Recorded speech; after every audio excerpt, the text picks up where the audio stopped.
On this episode of Dad's Day Off DIY, we're replacing the hanging entry light, and the timing couldn't have been better here because upon removing the old light, I noticed that an improper box was used when the house was built, and it wasn't meant to hold the weight of the hanging light, which ended up cracking the box and probably wasn't too far off from falling right out of the ceiling.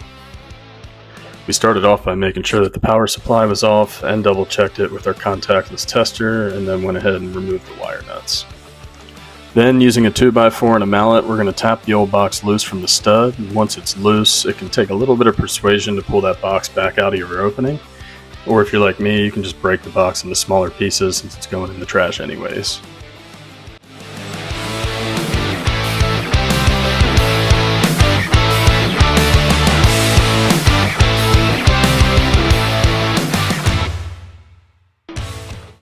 I'm using a ceiling fan brace mount, which can be adjusted to fit snug between two studs without needing to be nailed in or accessed from above. You can see here that as you spin the center brace, the length will widen or narrow to get a perfect fit. And you'll want to remove the box from the brace so that you can come back and install that once your brace is secured in the ceiling, give you more room to work and get that brace in there.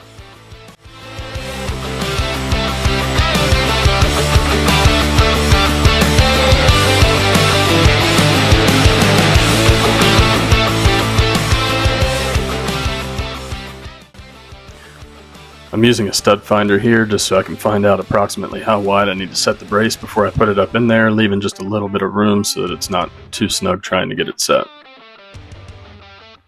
Once you've got the brace positioned right between the two studs, you just hold on to it and spin that middle brace, holding on to one end of it until it starts to get snug against the other stud, and just keep on twisting until you get it nice and tight in there. You'll be able to see on the stud side of the hole opening where the little prongs start to go in. You want to get that nice and tight so that you've got a good hold.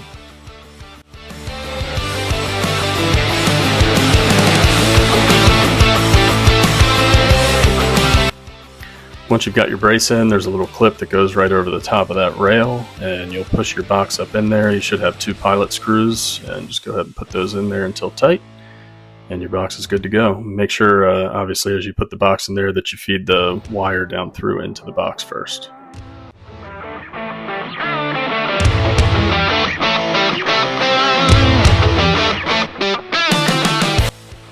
Once the box is in, I'm going to go ahead and attach the mounting bracket for the hanging light. You should just have 2 screws to hold this in place. All the boxes should be uniform, so it should fit right in perfectly. Just go ahead and get that centered up and tighten it down.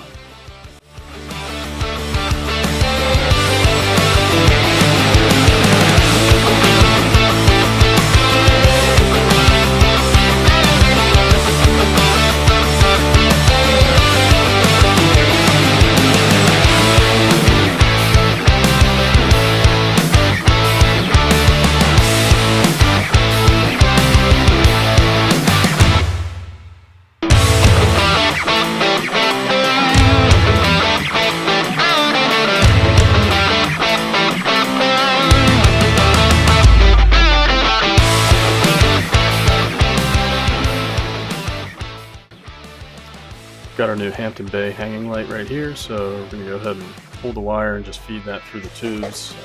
Before this video, I already went in and measured out how many tubes I wanted to use to get the right height, how high I wanted to hang over the door. So you're just going to feed that through.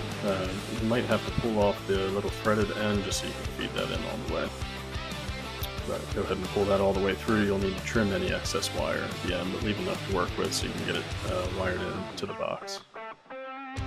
So somebody with more experience probably has a much better way of doing this than I do, but since the ground wire is attached to the light fixture itself, I'm going to go ahead and connect the ground wire to the ground screw on the mounting bracket and get that tied in with the wire coming out of the ceiling as well.